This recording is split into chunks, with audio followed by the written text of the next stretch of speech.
Fox News has already called it for Donald Trump. We are still waiting for that official announcement because we know as it stands, it's right now 266 and 188 and just 4 short of victory there for Donald Trump. That's how the numbers look like. Kamala Harris has the campaign gone all wrong for the Democrats, because we do know how the swing states, especially the blue wall states, haven't voted in favor of Kamala Harris. In fact, Pennsylvania is the biggest state that Kamala Harris has also lost. That's a victory there for Donald Trump, and that really speaks volumes because it's 19 electoral votes coming from Pennsylvania alone, and that also is a huge margin of victory for Donald Trump over there. CNN's projection talks about how he's already got 266 as opposed to 188 for Harris, just 4 short of the magic number of 270, but he's way beyond the halfway mark. There you have Donald Trump.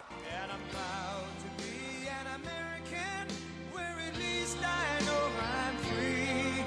And I won't forget the men who died, who gave that right to me. And I gladly stand up next to you and defend her still today.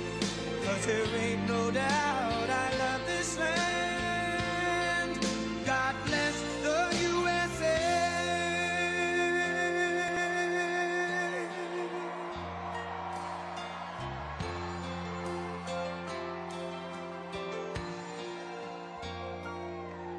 From the lakes of Minnesota to the hills of Tennessee, across the plains of Texas, from sea to shining sea, from Detroit down to Houston and New York to LA. That I'm proud to be an American, where at least I know I'm free. And I won't forget the men who died, who gave that right to me. And I gladly stand up next to you and defend her still today. 'Cause there ain't no doubt I love this land. God bless the USA.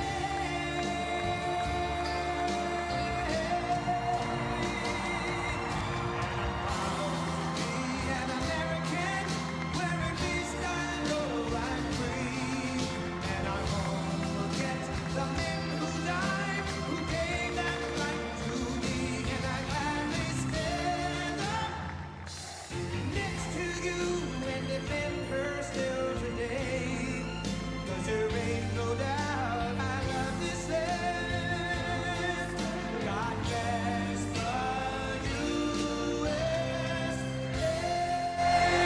USA.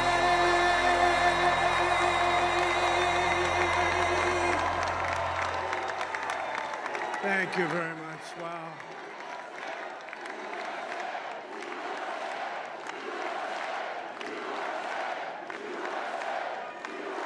Well, I want to thank you all very much. This is great. These are our friends. We have thousands of friends in this incredible movement.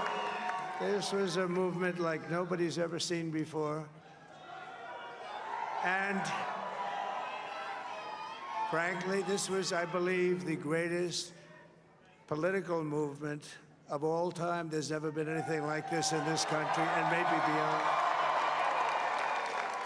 And now it's going to reach a new level of importance because we're going to help our country heal. We're going to help our country heal. We have a country that needs help, and it needs help very badly. We're going to fix our borders. We're going to fix everything about our country. And we made history for a reason tonight, and the reason is going to be just that. We overcame obstacles that nobody thought possible, and it is now clear that we've achieved the most incredible political thing. Look what happened. Is this crazy?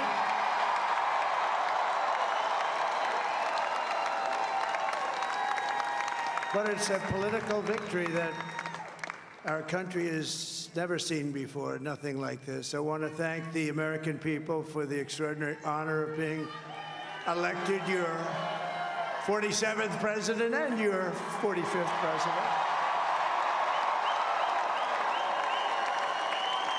And every citizen, I will fight for you, for your family, and your future.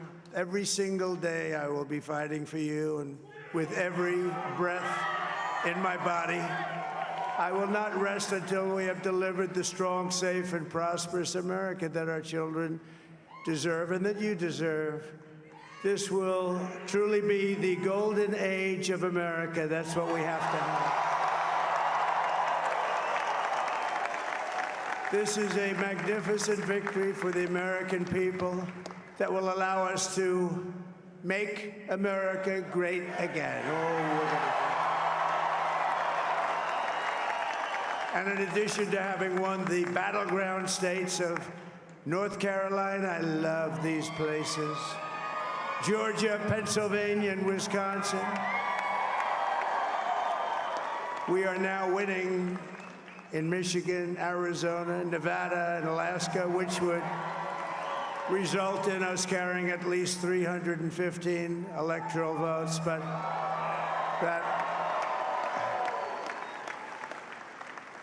it's much easier doing what the networks did or whoever called it, because there was no other path.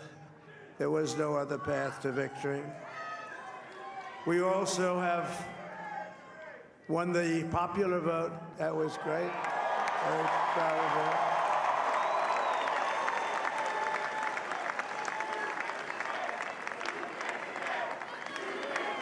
Thank you.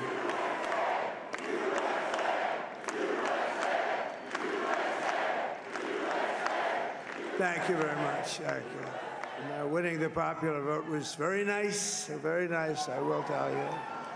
It's a great feeling of love. We have a great feeling of love in this very large room with unbelievable people standing by my side. These people have been incredible. They've made the journey with me, and we're going to make you very happy. We're going to make you very proud of your vote.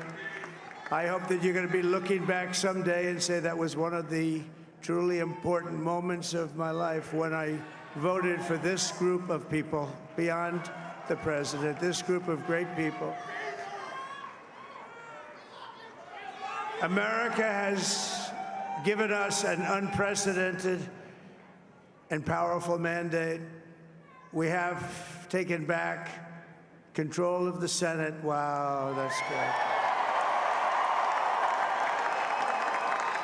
And the Senate races in Montana, Nevada, Texas, Ohio, Michigan, Wisconsin, the great Commonwealth of Pennsylvania, were all won by the MAGA movement. They helped so much. And in those cases, every one of them, we worked with the senators. They were tough races, and I mean, the number of victories in the Senate was absolutely incredible. And we did tele-rallies. We did tele-rallies with each one of them. And sometimes we did 2 or 3 and it was amazing to look at all of those victories. Nobody expected that, nobody. So I just wanted to thank you very much for that. And you have some great senators and some great new senators. And it also looks like we'll be keeping control of the House of Representatives.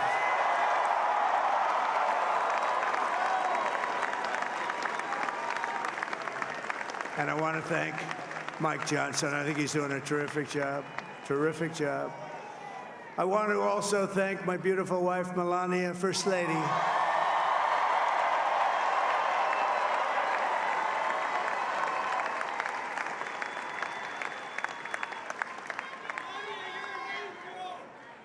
Who has the #1 best-selling book in the country. Can you believe that?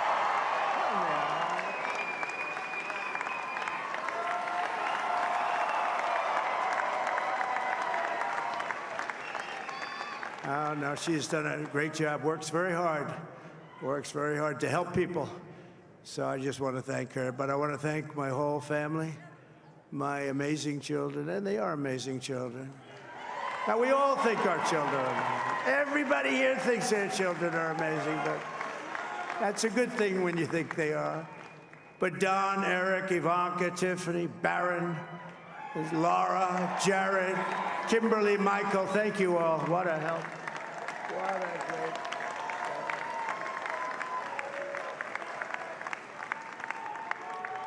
My father-in-law, Victor, is tremendous, and we miss very much Melania's mother, Amalia. We miss Amalia, don't we, huh? She would be very happy right now, standing on this stage. She'd be so proud. She was a great woman, that one. Beautiful inside and out. She was a great woman. I want to be the first to congratulate our great, now I can say, Vice President-elect of the United States, J.D. Vance.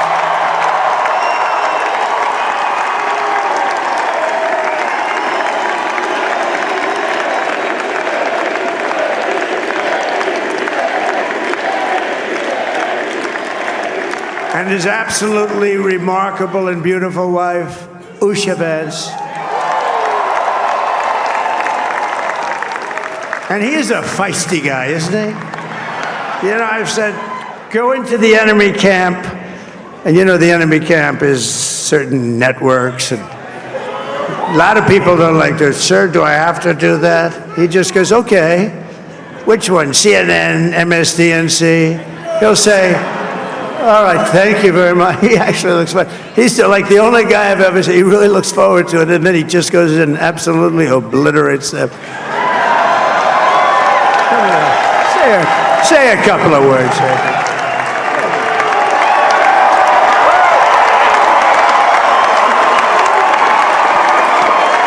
Wild.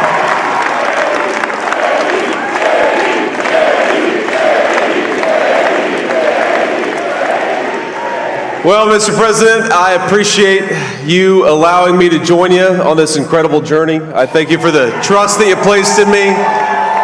And I think that we just witnessed the greatest political comeback in the history of the United States of America.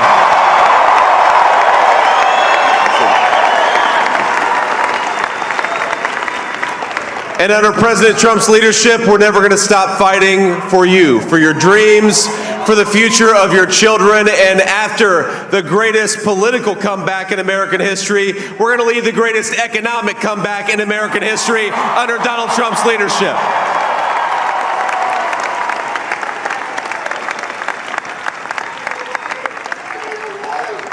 Thank you very much. He's turned out to be a good choice.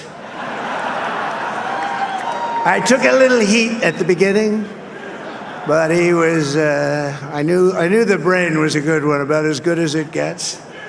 And we love the family, and we're going to have a great 4 years, and we're going to turn our country around, make it something very special. It lost that little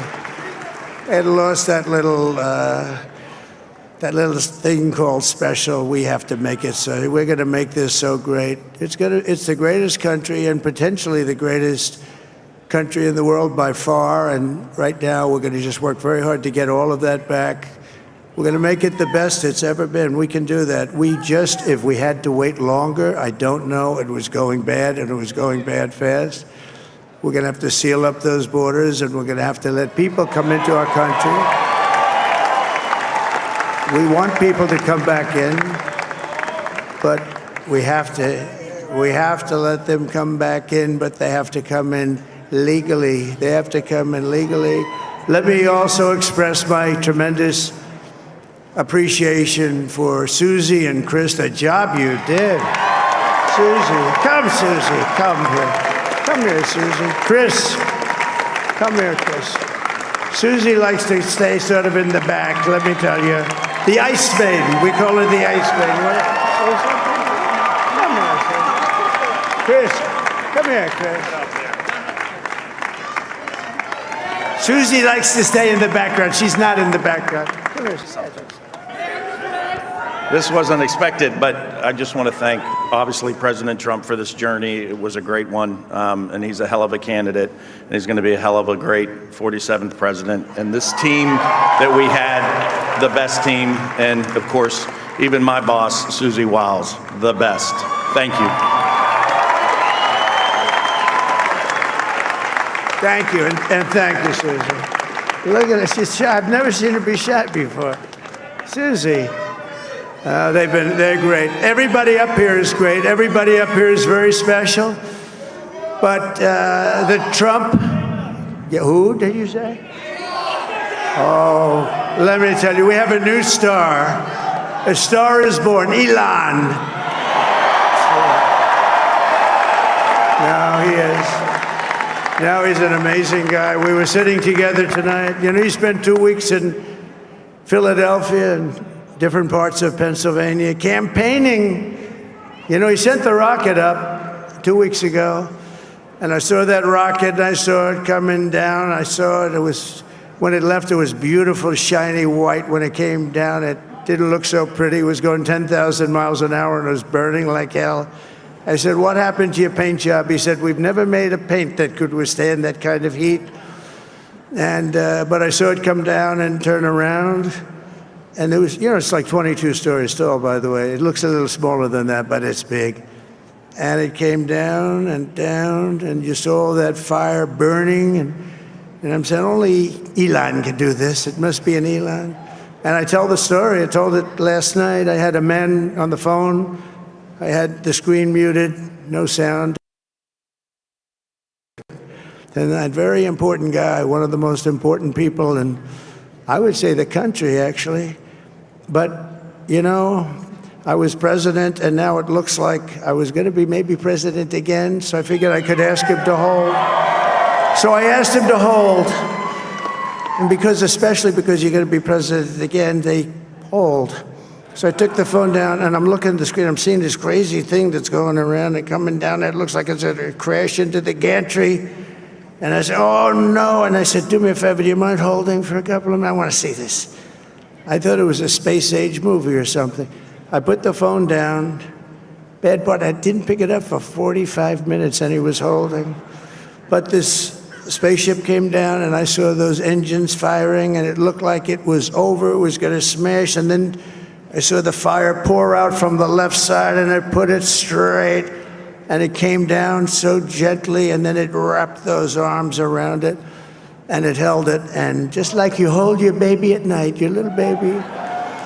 And it was a beautiful thing to see, and I called Elon. I said, Elon, was that you? He said, yes, it was.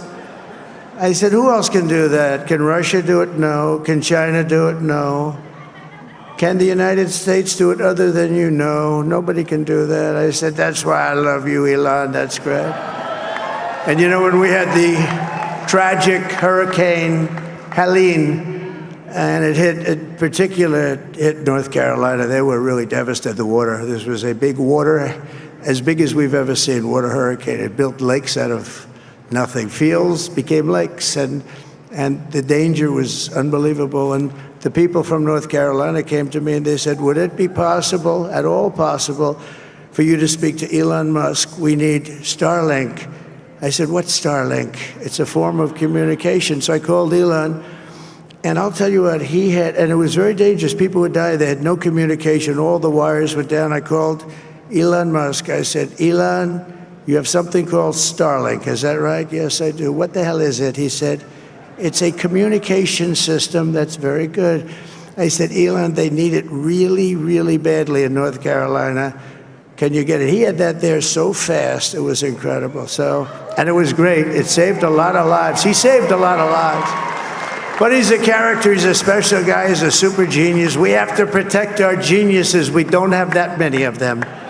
We have to protect our super geniuses. I want to thank some of the guys. You know, we have up here today the U.S. Open champion. He's a fantastic golfer. He's slightly longer than me. Hits the ball a little bit longer than me.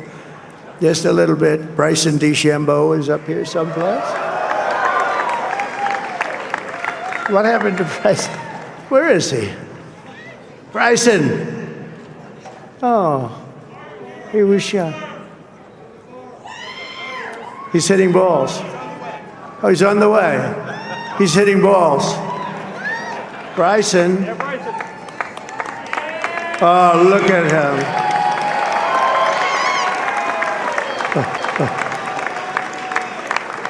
He's got a great career going. Great U.S. Open, Bryson. That's a fantastic job. And we also have a man, Dana White, who has done some job. He's a tough guy.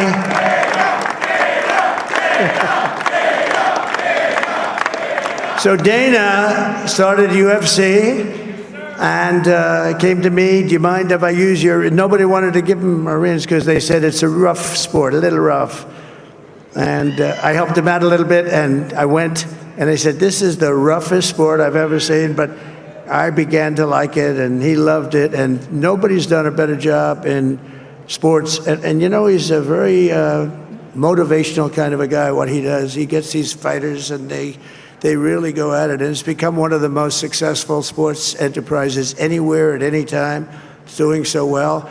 I'd like to ask Dana just to say a couple of words, because people love to hear from him. Dana, please.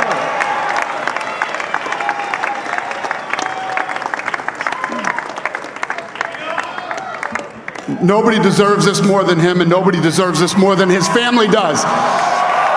This is what happens when the machine comes after you. What you've seen over the last several years, this is what it looks like. Couldn't stop him. He keeps going forward. He doesn't quit. He's the most resilient, hard-working man I've ever met in my life. His family are incredible people. This is karma, ladies and gentlemen. He deserves this. They deserve it as a family.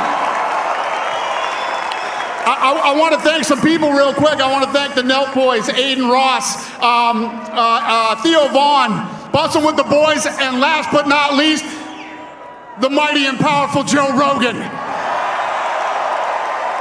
And thank you, America. Thank you. Have a good night.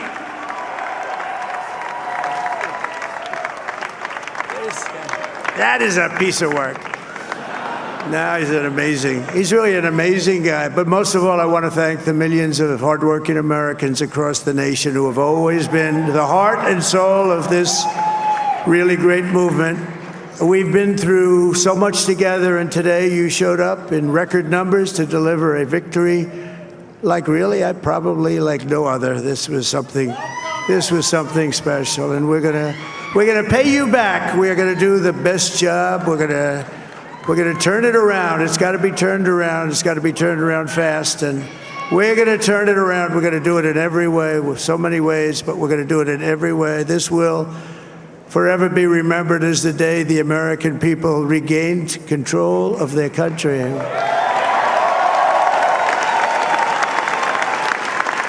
So I just want to say that on behalf of this great group of people, these are hard-working people, these are fantastic people, and we can add a few names like Robert F. Kennedy Jr. He came in.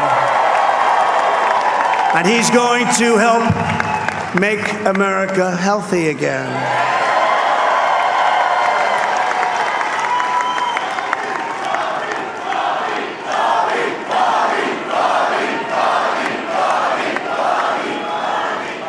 And now he's a great guy, and he really means it. He wants to do some things, and we're going to let him go to it. I just said, but Bobby, leave the oil to me. Oil to me. We have more liquid gold, oil and gas. We have more liquid gold than any country in the world, more than Saudi Arabia. We have more than Russia. Bobby, stay away from the liquid gold. Other than that, go have a good time, Bobby. We're going to be paying down debt. We're going to be reducing taxes. We can do things that nobody else can do. Nobody else is going to be able to do it. China doesn't have what we have. Nobody has what we have. But we have the greatest people also. Maybe that's the most important thing. This campaign has been so historic in so many ways. We've built the biggest, the broadest, the most unified coalition. They've never seen anything like it in all of American history. They've never seen it. Young and old, men and women, rural and urban. And we had them all helping us tonight, when you think. I mean, I was looking at it, I was watching it. They had some great analysis of the people that voted for us. Nobody's ever seen anything like that. They came from all quarters, union, non-union, African American, Hispanic American, Asian American, Arab American, Muslim American. We had everybody, and it was beautiful. It was a historic realignment, uniting citizens of all backgrounds around a common core of common sense. You know, we're the party of common sense. We want to have borders. We want to have security. We want to have things be good, safe. We want great education. We want a strong and powerful military, and ideally we don't have to use it. You know, we had no wars. 4 years we had no wars, except we defeated ISIS. We defeated ISIS in record time, but we had no wars. They said, he will start a war. I'm not going to start a war. I'm going to stop wars. But this is also a massive victory for democracy and for freedom. Together we're going to unlock America's glorious destiny. We're going to achieve the most incredible future for our people. Yesterday, as I stood at my last stop on the campaign trail, I'll never be doing a rally again. Can you believe it? I think we've done 900 rallies approximately from them. Can you imagine? 901, something, a lot of rallies. And it was sad. Everybody was sad. Many people, I said, this is our last rally.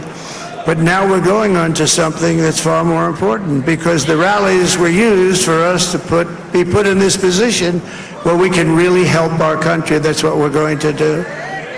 We're going to make our country better than it ever has been. And I said that many people have told me that God spared my life for a reason.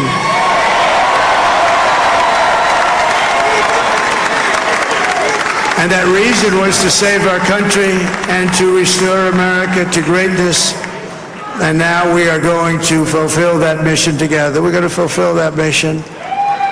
The task before us will not be easy, but I will bring every ounce of energy, spirit, and fight that I have in my soul to the job that you've entrusted to me. This is a great job. There's no job like this. This is the most important job in the world. Just as I did in my first term, we had a great first term, a great, great first term. I will govern by a simple motto: promises made, promises kept. We're going to keep our promises. Nothing will stop me from keeping my word to you, the people. We will make America safe, strong, prosperous, powerful, and free again. And I'm asking every citizen all across our land to join me in this noble and righteous endeavor. That's what it is. It's time to put the divisions of the past 4 years behind us. It's time to unite. And we're going to try, we have to try, and it's going to happen. Success will bring us together. I've seen that. I saw that in the first term when we became more and more successful. People started coming together. Success is going to bring us together, and we are going to start by all putting America first. We have to put our country first for at least a period of time. We have to fix it, because together we can truly make America great again for all Americans. So I want to just tell you what a great honor this is. I want to thank you. I will not let you down. America's future will be bigger, better, bolder, richer, safer, and stronger than it has ever been before. God bless you, and God bless America. Thank you very much. Thank you very much.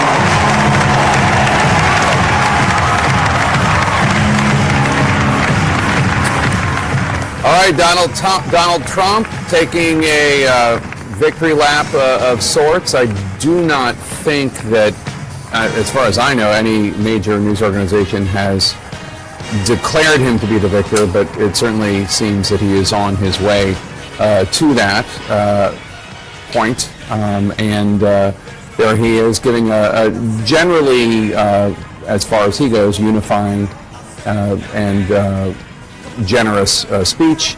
He invited to speak his campaign managers, as well as Dana White, as well as his running mate, Senator J.D. Vance of Ohio.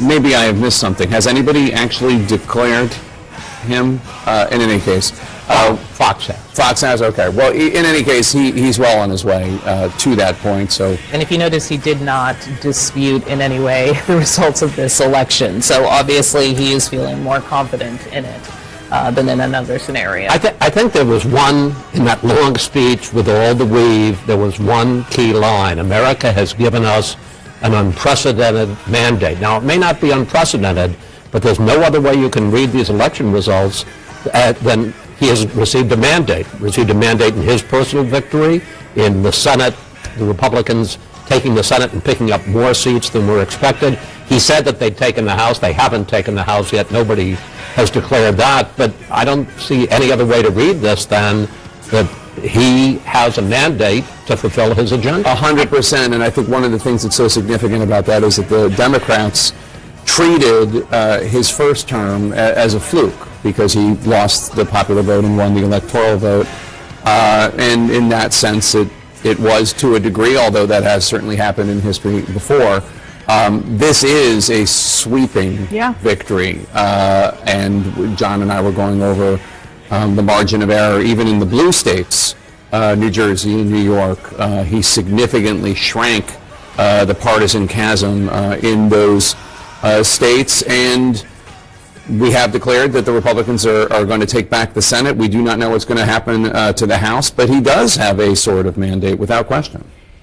Yes, and he talked in this speech about the promises that he's made, and he said he's going to keep them. And so some of the most clear promises that he has made are on the economy, very, very sharp tariffs that have been controversial in the business world and among economists. Assuming that he gets that through, assuming that that happens, we will see if that is true or whether it will help. On the immigration front, which was, since the minute he came down that escalator in 2015, a huge topic for him. This time around, he has said point blank, he is going to engage in mass deportation. We'll see how that works. We'll see just even the mechanism of that.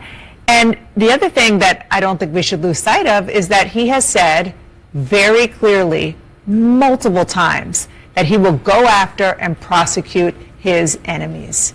And how he will go about doing that, what that means for who would be his attorney general, we will have to wait and see. We also should remember that if he is the person that raises his hand and takes the oath of office January 20th, 2025, thanks to the Supreme Court, there will be far fewer guardrails, checks on him legally. That will be the law of the land, that he will be able to do a lot more. And not to mention, the federal indictments against him will almost surely disappear. They're gone. Absolutely. They'll disappear. Yeah. Yeah, he talked about putting the last 4 years behind us. Maybe those are some of the things that'll go away. And, you know, I also want to recognize something that Dana White said at the UFC, where he said this is karma. Just to hear that through the lens of his supporters, that they feel that between his convictions, impeachments, etc., that he has been persecuted, and that this was their response to that. That was like a huge applause line in that room.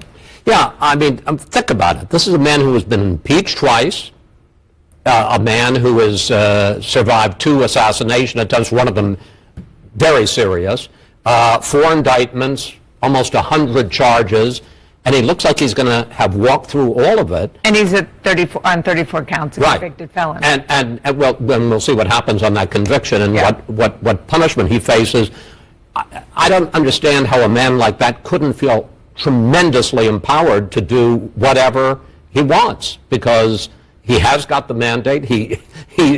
The system, I don't believe it was a persecution by the system or a weaponization or legal, but he certainly does. And it seems to me he's going to feel they did their worst to me, and I survived it, and I thrived, and the country gave me a mandate. I think probably there are a lot of Americans out there watching who are trying to make sense of tonight and trying to figure out why this happened. And I know that there are those who think that this is a manifestation of ugliness among their fellow Americans, that this is a vote for bigotry, and this is a vote for misogyny, or this is a vote for racism, etc. And I want to take a moment and just reflect on the fact that if you look at the reasons why the voters who decided this election voted the way they did, it is not because of those parts of the MAGA movement or Trump's comments in the past. It's not about vindicating Trump for the lawsuits or the criminal charges or the impeachments. The people who decided this election, the people in the battleground states who switched or who turned out, don't like the country as it is right now, mainly because of the three issues. And like the people like it or not, Donald Trump ran an issues-based campaign, whether or not his 2-hour stem winder rally speeches covered all of it. It was mainly because of the economy and the beating the people are taking at the gas pump and in grocery stores, inflation, and immigration, and the fact that immigration, there is a crisis at the border. There has been for several years. The first couple of years delivered, and it did not go the Democrat way. So clearly we are seeing a result that has been along expected lines, of course, in the non-swings states, so to speak, but in the others that were expected to be a very, very close finish, we are seeing a close finish, but also a clear finish. The clear advantage now is in the direction of the Republicans, and so we have the election called, and we've heard from Trump. Yeah, at least one of two houses is now delivered also to the Republicans. That's important. The Senate, the Republicans get a majority in the Senate, and that changes a lot of things. Of course, lots of decisions will be made which will impact the way U.S. politics is structured, U.S. governance is structured, the Supreme Court, and of course nominations to key posts. Now, Sanjay, before we get into all of that, I just want you to explain to us, how is it that this victory came together in the manner that it has come together? Because most people did not assume that Trump would carry the popular vote. He hadn't done so against Clinton, he didn't do so against Biden, but here he seems to be carrying the popular vote, which suggests that there is a larger constituency out there, maybe even a growing one for the Democratic candidate here, and who is now, of course, the 47th President of the United States. Sanjay Suri. There are certain blocks that were perhaps expected to vote en masse for Trump. That didn't quite happen. The one issue that we heard more than any other by way of a vote block was the women vote, the gender vote. It was considered that the women are going to be solidly behind Kamala Harris, and that is the men who are going to be for Trump. That clearly was always an oversimplification, but an oversimplification of what people thought was a discernible trend. Again, to an extent we have seen that, but extraordinarily, the number of votes among women voters, according to trends so far, according to the numbers we have so far, is still more for Harris, but critically less than the number of women who voted for Joe Biden and the Democrats under him. I believe the number that is being suggested is that 57% of women voted for the Democrats under Biden, 53% now have voted for the Democrats under Harris. And this is when gender really has been made the prime issue. The Roe v. Wade case has been much spoken about, abortion rights have been much spoken about. So the women vote has not quite delivered for Harris to the extent anticipated, to the extent certainly claimed, and relative even to the last election in 2020. Now that certainly is contrary to the popular belief. Also, we do know that there are a number of males who have delivered their vote for the Republicans, and that includes a very sizable number also among the minorities. Again, it was not the case that the overwhelming minority vote will go the Democrat way, which it traditionally has done. So there were certain assumptions made, certain predictions made by the pundits, and these have turned out to be a little bit off the point, and certainly off the results that we've seen. Well, I'm sure the Harris campaign is going to introspect. We're going to cut back across to CNN now to get an insight into how they're interpreting the Trump speech there. Because they believe she is somebody who can keep him at least somewhat in line. Again, it's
out of the light. Now, after his conviction, as we talked about, she was up at Trump Tower. She never came down with him. Even when he spoke, she wasn't there. She was never seen publicly with him.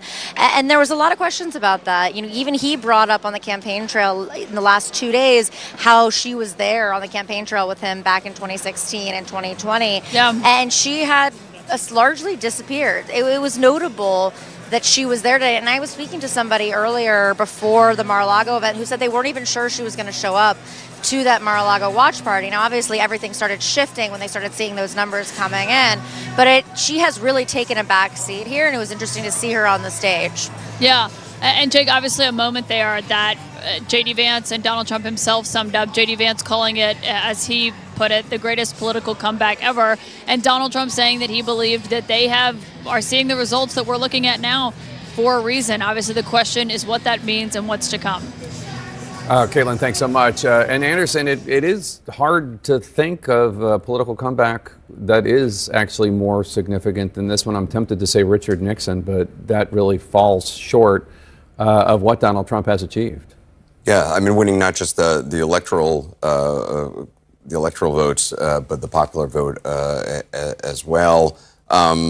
Let's continue the discussion about just what this means, and obviously Democrats are going to be looking at this very closely about what it was why they didn't deliver. Yeah, well, and we talked a bit about that. We should, we heard a discussion about what it was. We should talk about what it wasn't. It may have been a mandate for some of the policies around economy and immigration. There'll be battles over some aspects of that and the wisdom of some of it. But certainly he should feel like he's been affirmed on that. It wasn't a mandate to wantonly use the power of the presidency to punish his political enemies. It wasn't a mandate to help enrich himself and his friends. It wasn't a mandate to single out groups in our society for scorn or worse. I'd love to hear from Van on this, but let's be honest about this, okay? Let's be absolutely blunt about it.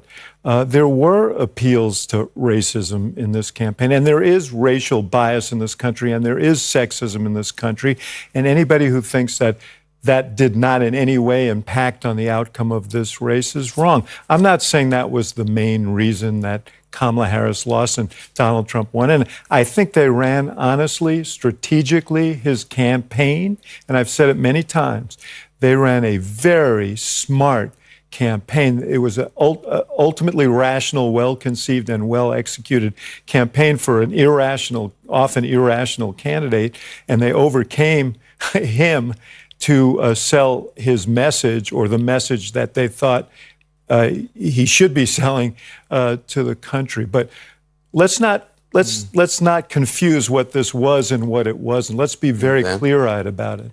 I think it's going to be a long time for us to figure out what it was and what it wasn't. I hope that it goes the way that you said. But like I do think it's bitter in the mouth, the racial and gender dimension of this. And the only way that you can kind of begin to see it, if you don't see it right away, is, can you imagine a woman of color acting like Donald Trump acted, even for one day? The kinds of stuff that he said, the kinds of things that he did, the way that he would insult people. If you're a person of color, you don't feel you have that freedom. You feel like you really are somewhat constrained.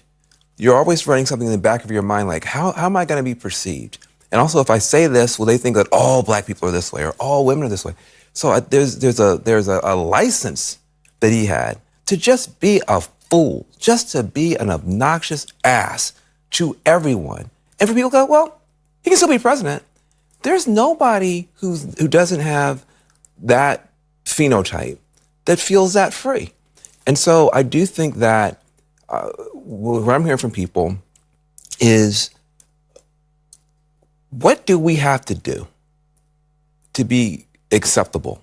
I'm hearing from women of color, like, from people see things very, very differently. I just want to make sure people, like, Kamala Harris, look, she's not Oprah or Beyonce. She's not like some untouchable black woman in the popular, but she is a respectable woman, and she's somebody who served in all three branches. She served in the courts, she served in the legislature, she served in the executive branch, she served local, state, federal.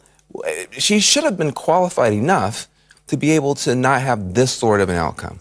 And so, just give me a second now. And so then I think what happened last time when Trump won, everybody ran to the economic argument. The Tea Party was just people, they had economic anxiety, that's all it was.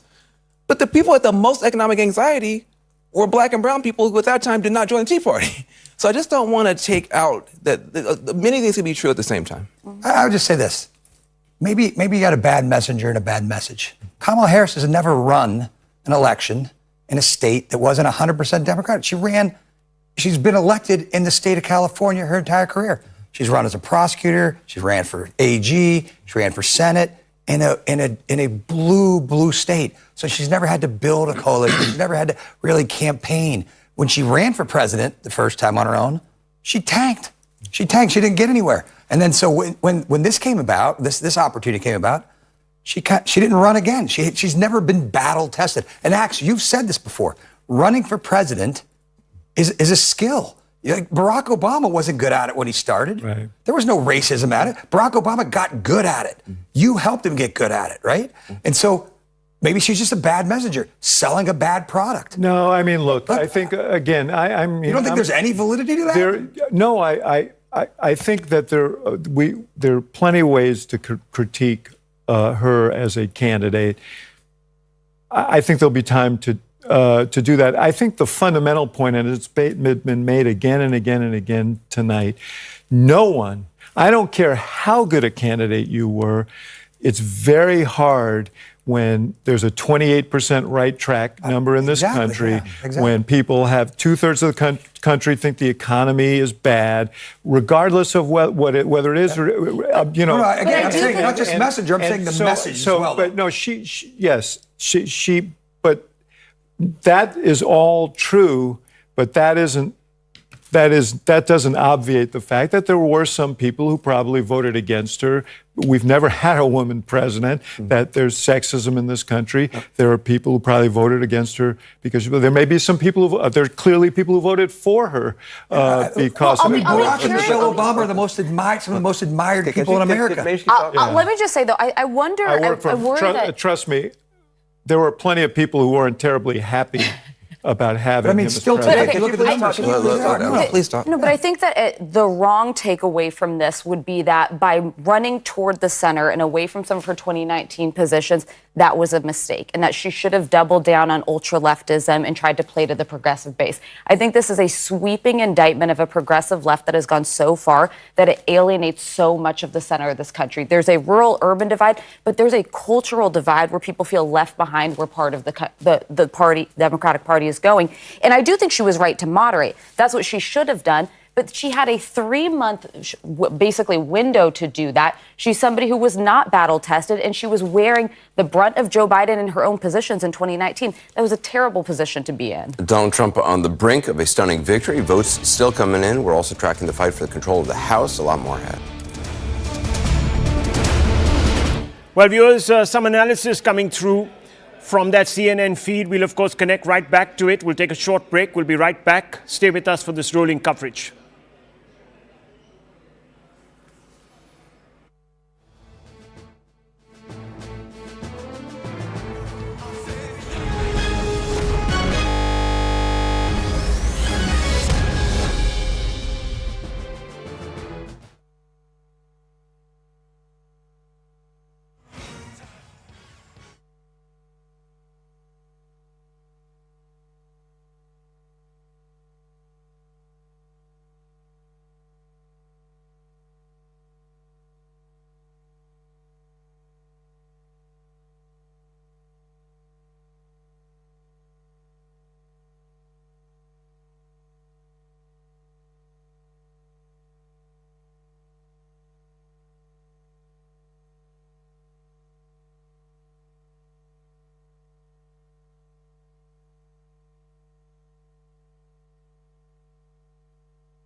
And again, I don't want to be disrespectful to the President of the United States, but have you seen anything?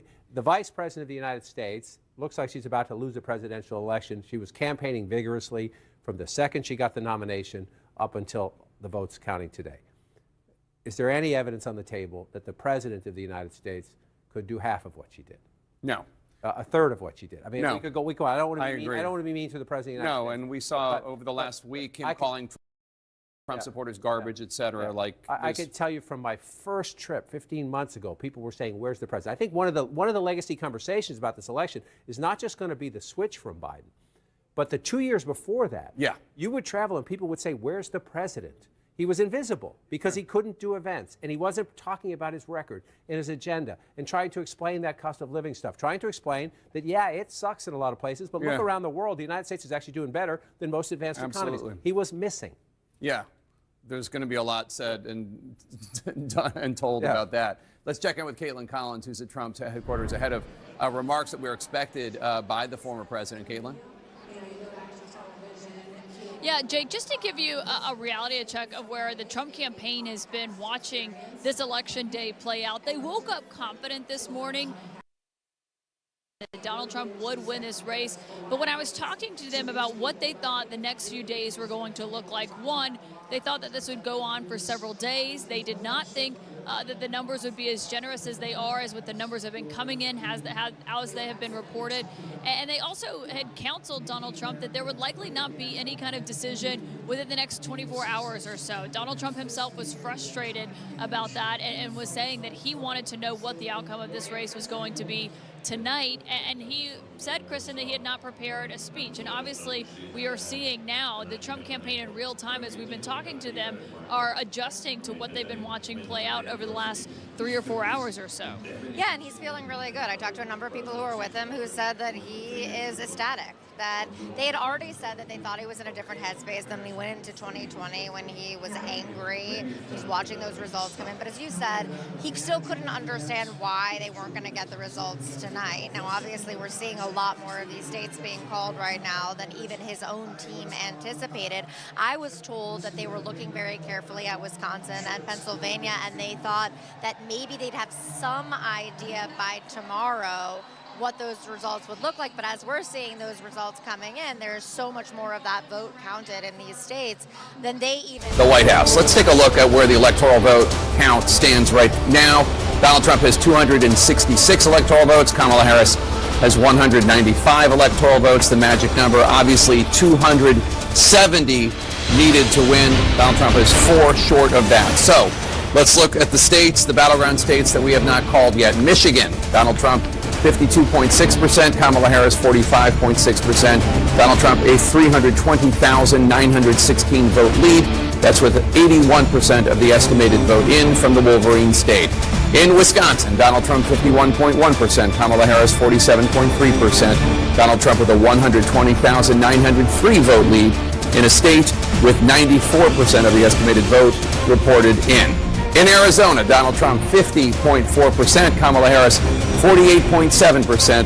Donald Trump with a 31,223 vote lead. That's with an estimated 54% of Arizona's vote reported in.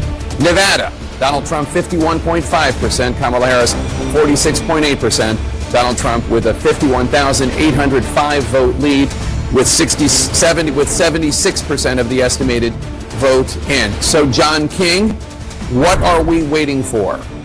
To see how bad the shellacking is. This is a shellacking for the Democrats tonight. The question is how bad. A shellacking for the vice president. Right now, we still haven't called, we haven't called Michigan or Wisconsin or the western states, Arizona and Nevada, but the former president is leading in those. The Republicans will take control of the Senate. The question is how high do they go? And we're still waiting on control of the House, which now becomes vital. Donald Trump with the presidency and a clear majority in the Senate. Won't get to 60 votes, but 55 maybe. It's possible, maybe even higher than that. So the House comes everything. But now when you're looking at this, here's one way to score it. We're not done yet, but Donald Trump is winning the popular vote by 5.2 million votes. Another way, he's winning with more than 51% of the vote nationally as you look at this. To get to 270, to officially get there, Donald Trump, let's just sneak over here just a little bit.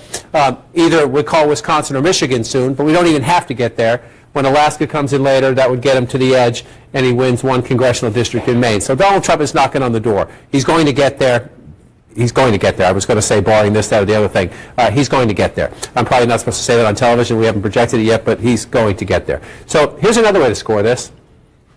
Excuse me for turning my back. This is where we are right now. That number could change. We have 50 states. The Republicans are winning 31-19. In a football game, if you lose like that, the coach gets together and says, what should we do differently, right? Ronald Reagan, Mr. Wallace and I were both child prodigies, so we were around, we remember this. Ronald Reagan won 49 states. In the next election, George H.W. Bush won 40 states over Michael Dukakis. And some Democratic governors, Bill Clinton in Arkansas, Jim Hunt in North Carolina, Roy Romer was out in Colorado. Some Democratic governors, Lawton Childs, believe it or not, a Democratic governor of Florida. Governors like that got together and said, we have a problem, Democrats. What are we going to do about it? This is going to be a fascinating conversation in the days ahead. Because you see these three states right here, the blue wall states, right now, they're not done. It's possible the vice president picks up one of them.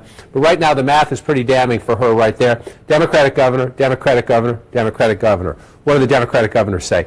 Arizona right now is going Republican. We'll see what happens. Democratic governor. Where are the people going to stand up, Jake? That's my biggest question, and say, Houston, we have a problem. How do we fix it? Back in the Bill Clinton days, that was the Democratic Leadership Council. They said the party was too liberal. A lot of those conversations, you just had one at that table over there, are happening tonight. A lot of Democratic incoming tonight to me is Democrats need a new way to talk about urban America. They need a new way to talk about crime, and they need a new way to talk to counter Donald Trump's what the Democrats call fake populism.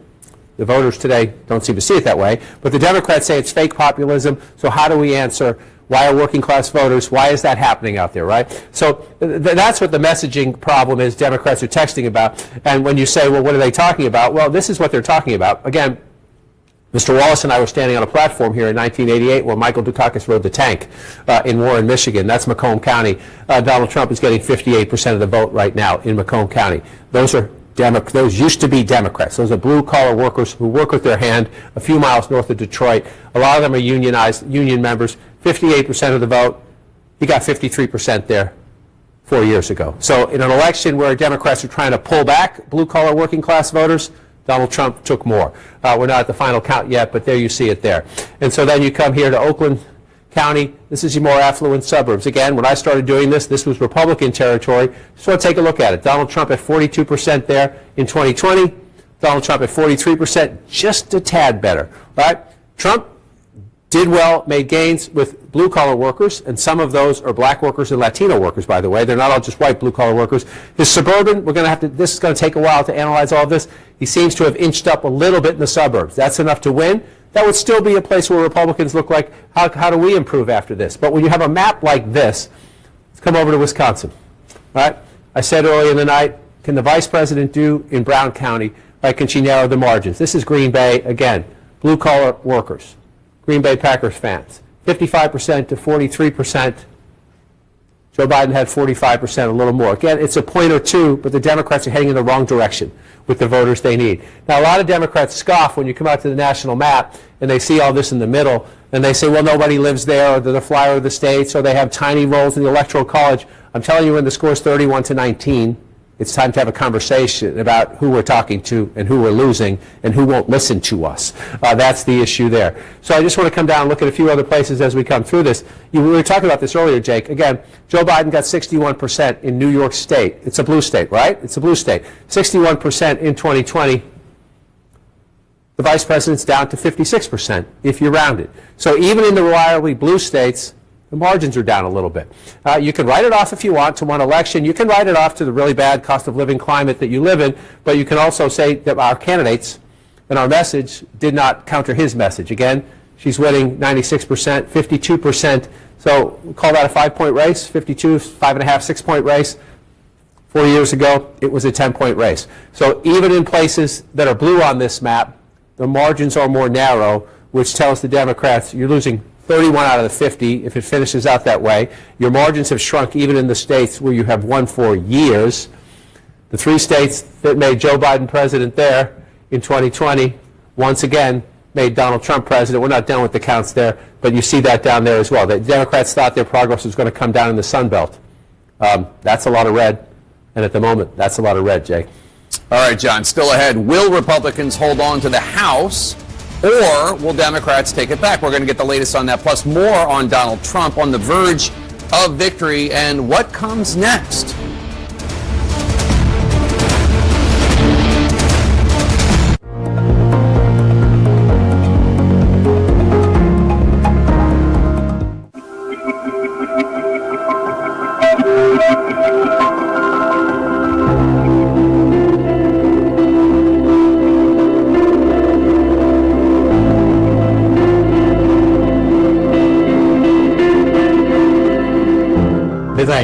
I first design it, sketch it, import it into my computer, and make a simple prototype. From the time I start designing to the time I have the perfect product, it takes more than a year.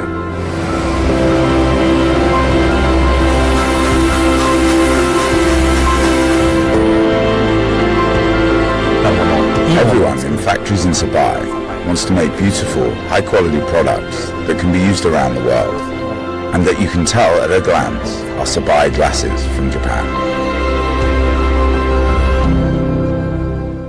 Growth is the essence of life.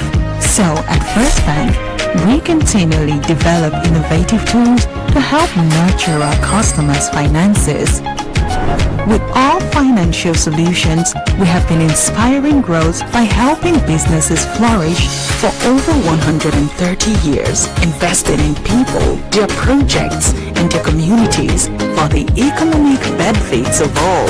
You first. First Bank. Election coverage continues, and we've got you covered like only CNN can. Follow every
Slotkin is running for Senate. Keep your eyes on this one.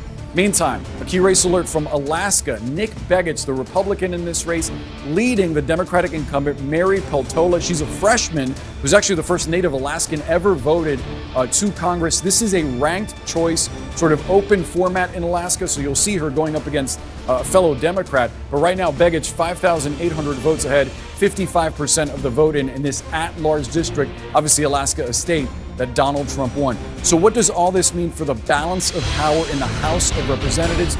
The raw numbers right now, 169 for Democrats with 1 pickup, 197 for Republicans with 4 pickups, 69 seats remaining up for grabs. Anderson, as you know, 218 needed for control of the chamber. All right. Boris Sanchez, thanks very much. We'll check in with you a little bit later on as well. Ashley Allison is joining us, as well as Scott Jennings. I want to hear from both of you. Ashley, obviously, this is not the outcome you had hoped for. What do you think? What are you looking at about what went wrong? Well, I think she wasn't able to put the coalition together she needed to in each of the states. It was never going to look the same, but we've always talked about this would be on the margins. So if you pull off even 1% of one of your base constituencies, which he was able to do in many of them, you were not going to be able to keep that state or hold that state. And so I've heard a lot of people talk about the conversations we need to have. And I think we do need to have conversations as a party. But the conversation that I want to have are for people who showed up and voted for Kamala Harris and tell them to hold their head up high. I remember in 2016 having to walk back into the White House today, and I was embarrassed to go to work because I feel like I had failed our country. Despair is not the time to lose hope. It is the time to dig down, to do some soul searching and fight for a better day. Many of the communities that are most vulnerable and that are really afraid right now, the trans community, immigrants, people of color, even if there's polling or outcomes that are showing that some people of color voted for Donald Trump, you're worthy, you're visible, you're not alone. And so you can feel what you feel right now, but we have to do work to protect the most vulnerable. Well, viewers, there you have it. The 47th President of the United States will be Donald Trump. He scripts an unprecedented comeback, only the second president to have returned to office after having lost after a first term. That in itself is unprecedented. Also, on a personal note, he's seeking vindication from the fact that for the first time in 2 electoral races, this is the third one, viewers, he is leading the popular vote, which suggests that many more people, many more social coalitions have actually turned out to vote for him, which somewhere along the line muddies the clear narrative that had built up before the result that America was almost perfectly cleaved down the middle. Here it is now quite clear that there are minorities, there are other groups of the voting public that might have crossed the aisle. Is that a good thing? Will that make America more cohesive, united? Will it lead to perhaps more magnanimity from Trump? All that we can explore now with Professor Salvatore Babones. We know him very well here in India. He's, of course, an American sociologist, leading intellectual. Professor Babones, first things first, how do you see this election result? What are the 3 or 4 data points that stick out in your mind on the back of which you can make certain assumptions? The most incredible fact about this election is that it appears that Donald Trump has won the popular vote, and not only won it, but won it convincingly by a similar margin. I mean, to that with which Barack Obama won the popular vote in 2008 and 2012. I mean, this is not a squeaking by victory of the kind that all of the pundits had predicted, except I may note me on News 18 last night, where I told you that I strongly expected this would be a big Trump win, not a narrow Trump win. This winning the popular vote is just almost unprecedented for a Republican candidate in modern times. And that reflects the fact that Donald Trump is not a conventional Republican candidate. if I could trace this victory, the popular vote victory, to just one cause, it would be the shift in the vote of African American men.